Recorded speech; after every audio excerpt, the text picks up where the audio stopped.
Hello everyone. Today I'm going to discuss with you Order 2 of Civil Procedure Code, and Order 2 is related to frame of suit. Order 1 was about institution of suit. We discussed about parties, how they are joined and what are the different kinds of it. Today we will see Order 2 and main focus will be on Rule 2. So taking with an example, suppose you have the claim of some property and A have the claim of 20 acres of land on a particular cause of action. ठीक है, ये 20 acres of land है और इस पर A का एक claim है. This 20 acres of land is your entire claim, so you must make the entire claim. आपका पूरा claim इस property पे है तो आप क्या करेंगे, पूरा का पूरा claim ही मांगेंगे because you want 20 acres of land. Suppose you claim only 15 acres, आप 20 की बजाय just 15 acres of land पे claim करना चाहते हैं. So remaining 5 acres of land that you have left out, for that 5 acres now you cannot on the same cause of action file a subsequent suit. ठीक है ना, ये हमने race judicata में पढ़ा है कि आपके पास जब पूरा चांस था उस चीज को करने का, आपने उस टाइम पे उसको नहीं मांगा, now you don't have that right to again claim for the same thing. ठीक है, आपका कोर्स ऑफ एक्शन सेम ही है. सो जब आपके पास एक राइट है उसको फुली क्लेम करने का, you have to claim at full, जितना आपका राइट बनता है. अगर आप उसमें से भी कम मांगेंगे तो रेस्ट जो लेफ्ट अमाउंट है या लेफ्ट पीस ऑफ लैंड है उस पर आप क्लेम नहीं कर सकते.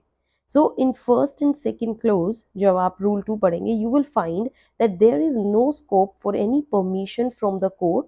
So first two clauses are basically about one relief in which you have got a particular claim. You must make the entire claim. If you relinquish the part of that claim, अगर आप खुद से ही कोई part छोड़ देते हैं, then on the same cause of action you cannot make claim on the relinquished part. Right? So third clause is talking about several reliefs a person is entitled to more than on relief. Now entitled means A has an existing legal right to claim that relief. He can make more than one relief simultaneously. वो और भी relief claim कर सकता है.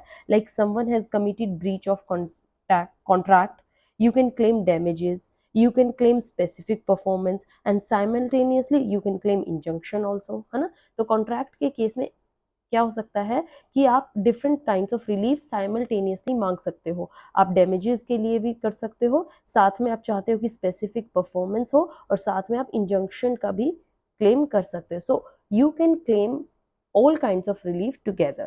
Someone has committed tort against you, so you can claim tort of nuisance, you can claim injunction as well, you can claim damages, है ना, जो आपको damages हुए आप उनके अगेंस्ट भी क्लेम कर सकते हो. ठीक है, so these are the thing. Therefore you will be said to be entitled to claim all the reliefs. Full claim भी करना है plus all relief भी, जो जो आपको लगता है आप वो भी claim कर सकते हैं. Now section 34 of specific relief act वो इससे रिलेटेड है बच्चे, तो यहाँ पर हम उसको साथ में पढ़ेंगे ताकि आपको रिलेटेड चीजें भी पढ़ने में समझ आए and how we should relate different law with different concept. So section 34 of specific relief act talking about further relief. ठीक है, उसमें क्या है, you can not claim further relief. इसमें फर्दर रिलीफ आप क्लेम नहीं कर सकते, जस्ट वन रिलीफ क्लेम कर सकते हो. बट आपका ऑर्डर 2 में क्या बात की गई है, that you can claim all kinds of relief. एक एग्जाम्पल से समझते हैं. Suppose A files the suit for claiming recovery of possession of this house. ठीक है, ये हाउस के लिए उसने क्लेम किया है ए ने. A files the suit for declaration of title of this house. He can claim declaration of title, वो टाइटल के लिए डेक्लेरेशन मांग सकता है. Plus he can also claim possession, possession के लिए भी कर सकता है.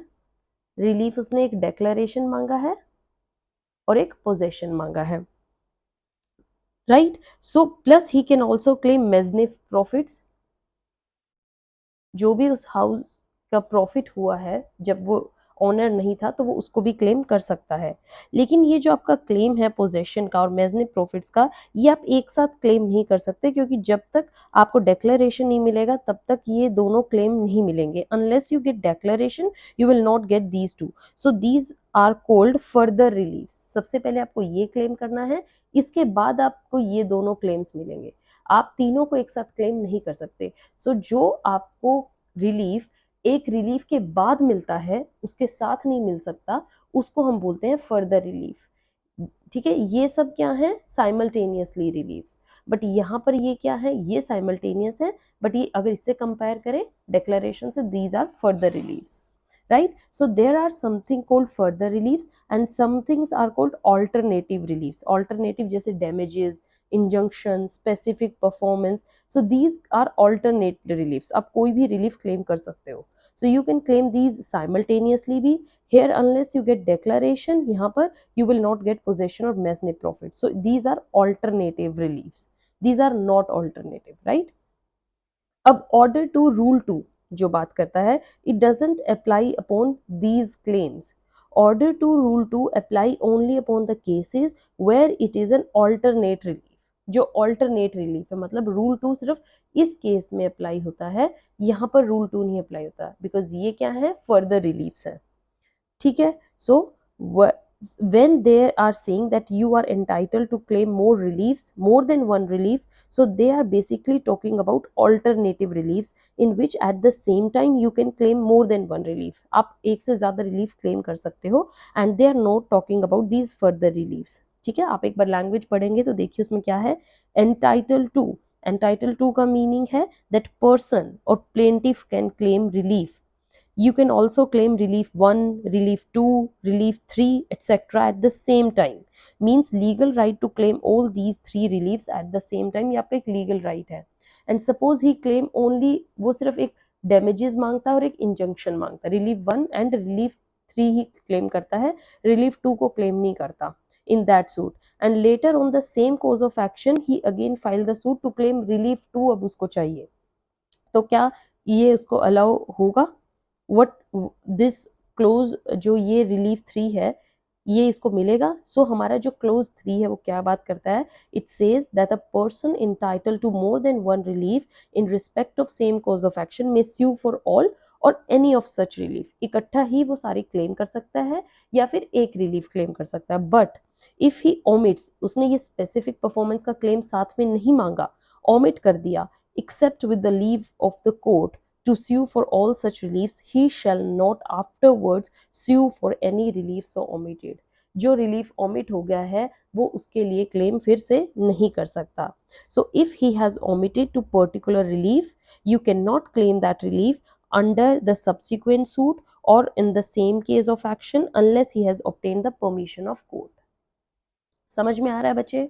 हमारा रूल 2 क्या कहता है, section 40 of specific relief act, ये 34 पढ़ा था, सेक्शन 40 क्या कहता है, जब आपने पहले वाले रिलीफ में रिलीफ 2 क्लेम किया है, रिलीफ 3 छोड़ दिया, बाय चांस यहाँ पर ये जो क्लेम किया था 1 और 3, सॉरी 2 छोड़ दिया, तो आपको उसी टाइम कोर्ट से परमिशन लेनी चाहिए थी कि मुझे रिलीफ 2 के लिए फिर से सूट करने का राइट दिया जाए, कि जब मेरी मर्जी हो, जब मेरे को उसका क्लेम हो वो दे। अगर वो कोर्ट उसको परमिशन दे देती है, इसका मतलब वो बाद में रूल दिस रिलीफ 2 के लिए भी एप्लीकेशन डाल सकता है।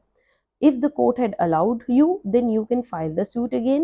But if court doesn't allow you and you didn't take the permission from the court, then on the same cause of action for relief 2, you cannot file a suit.